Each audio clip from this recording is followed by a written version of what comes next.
what I'm thinking now. How do I feel after almost being here for 6 months? Like, what was actually going on in my life when I initially left the US? How my family actually felt about me leaving. Stick around. Let's get this going.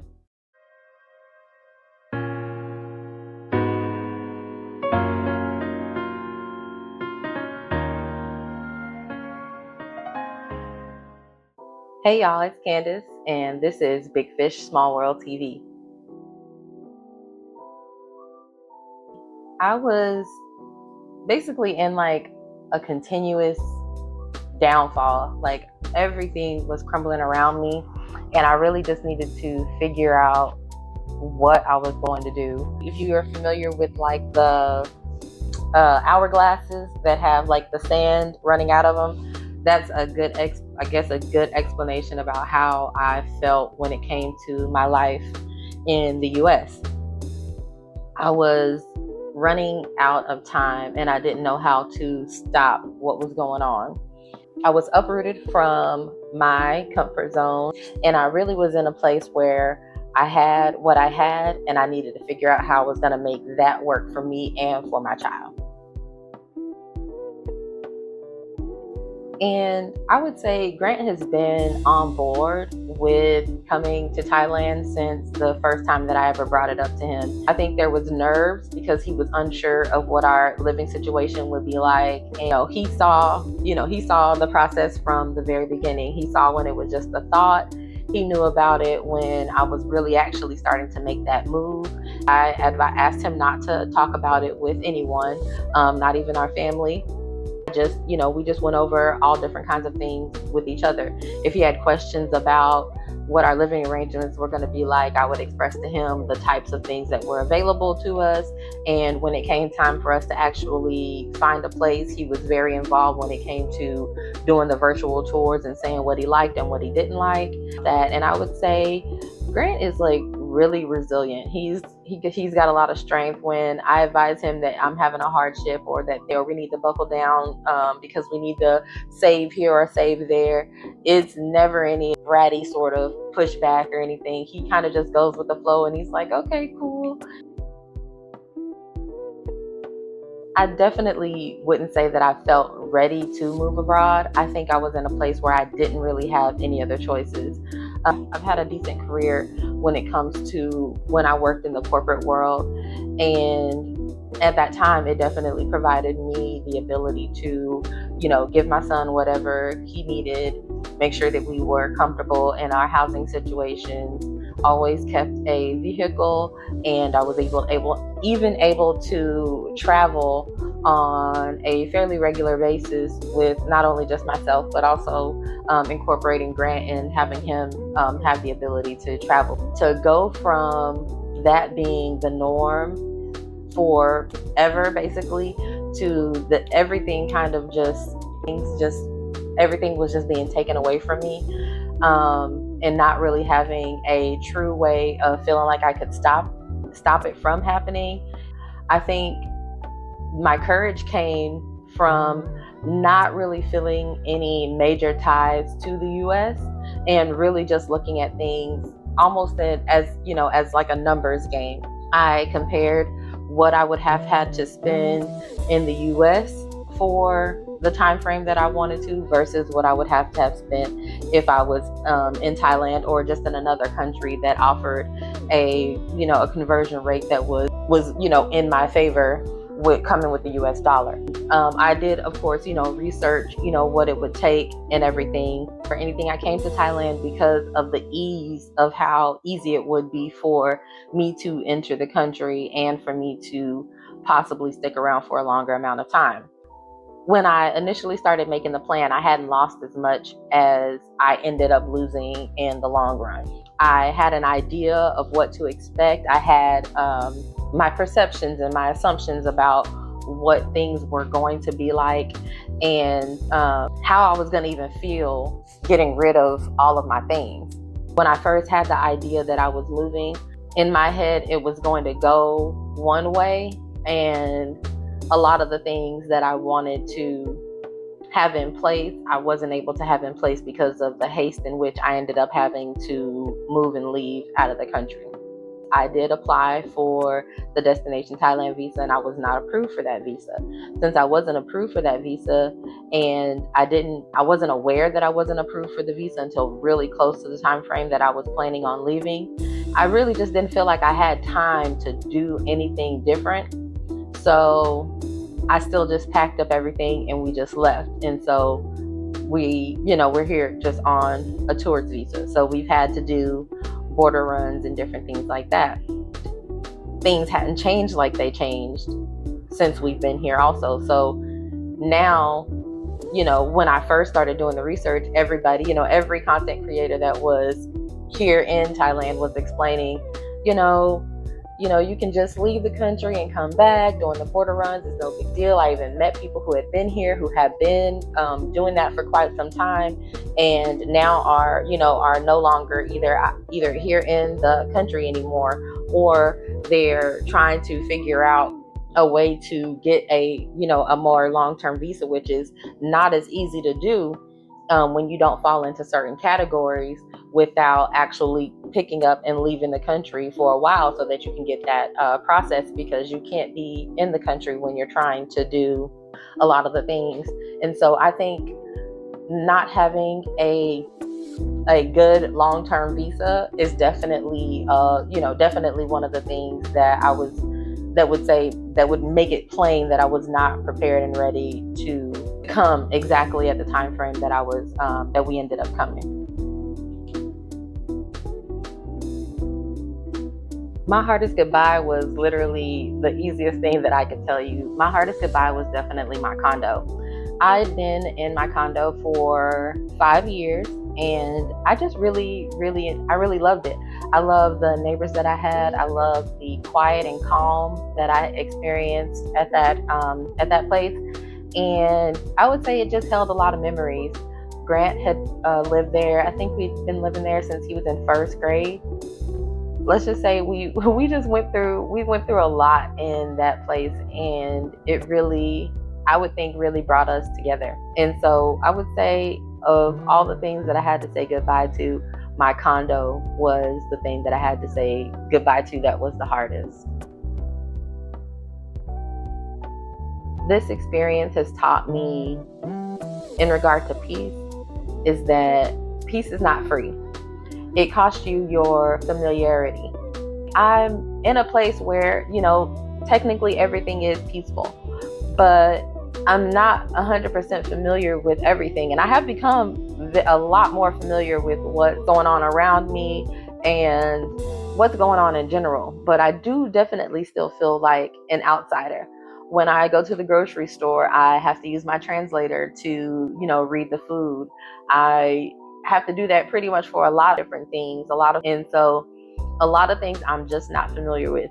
It is slightly exhausting to a certain extent when I'm trying to read the instructions on how to cook something, or just the simple things that we take for granted.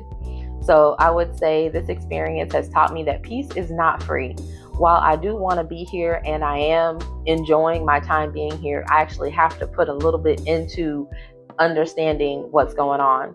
And so I would say that's what the cost is. Peace costs familiarity. Do I ever feel guilty for leaving things behind?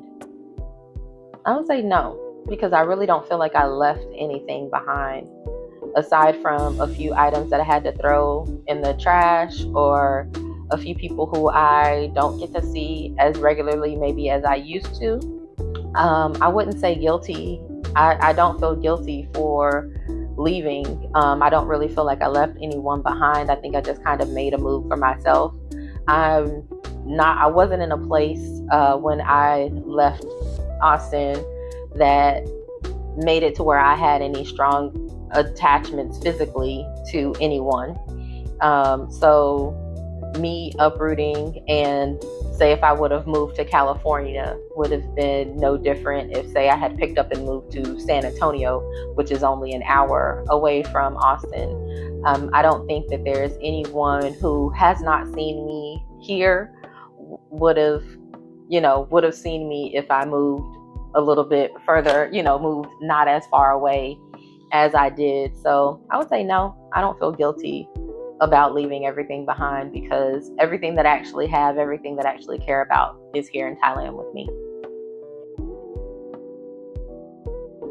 I had a couple of family members who were not as encouraging, or maybe could even be considered slightly discouraging for the move. Of all my siblings, I only spoke to one of my siblings who was very encouraging of me leaving. As far as parents go, I did not have initially I guess you could say, a good response to the idea. I think it was too far-fetched in their head for them to understand exactly what I was doing and why I had the motive of doing it. It was suggested that I move to another small town to save money, or whatever the case may be. I'm not sure of the reasoning for suggesting it, but that was my assumption. Cheaper rents and things like that, because it was one of the reasons for coming here. Let's see. So yeah, as far as my siblings go, I only really spoke to one about coming, and like I said, they were encouraging. My mom, she was not as encouraging initially.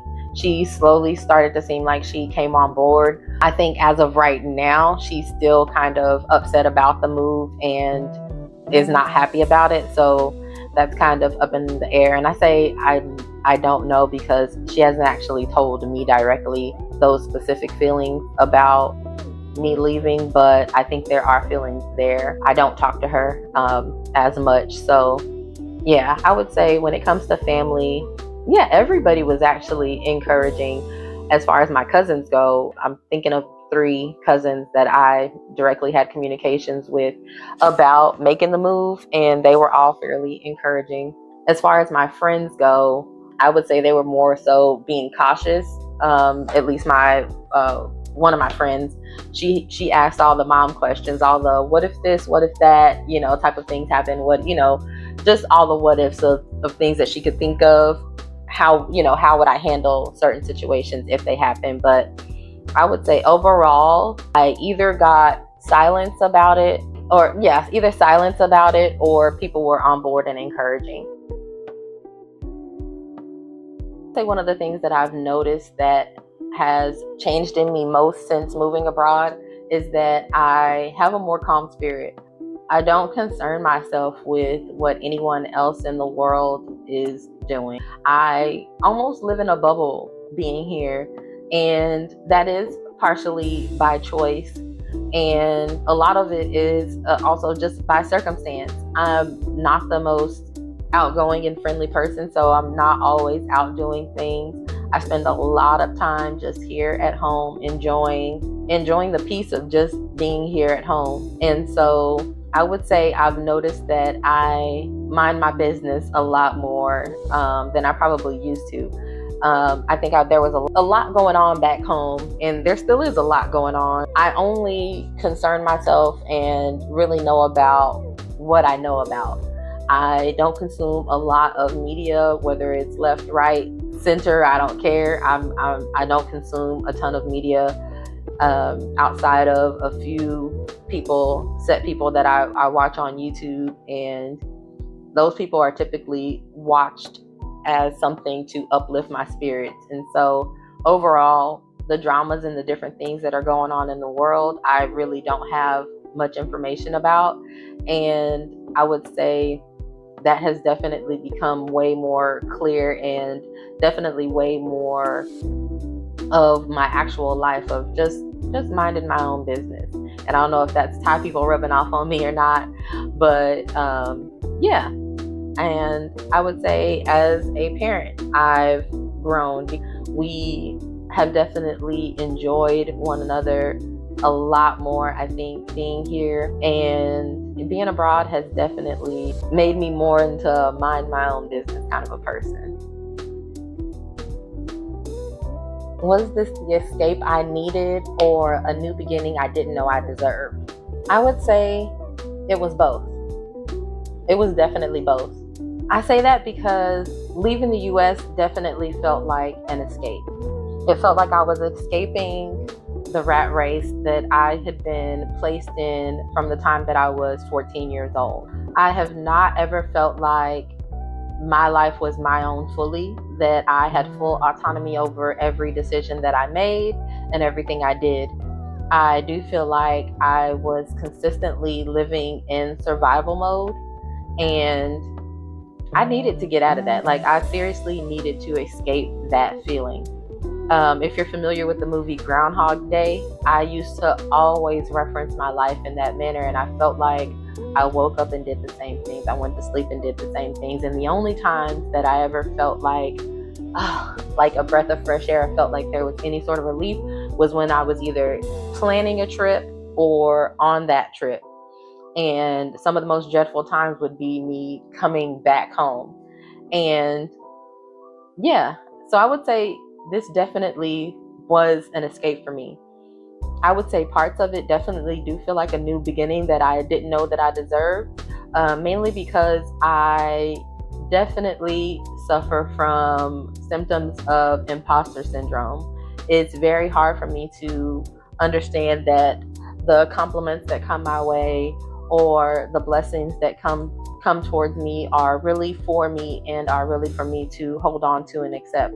I've been trying to definitely see through that and deal with life in a more open perspective when it comes to that.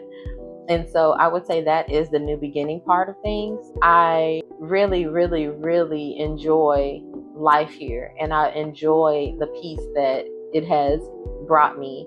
Just knowing that I have an audience that is curious about what I have going on, that sends like tons of encouragement and checks on me and just tries to make sure that everything is good with me and my son.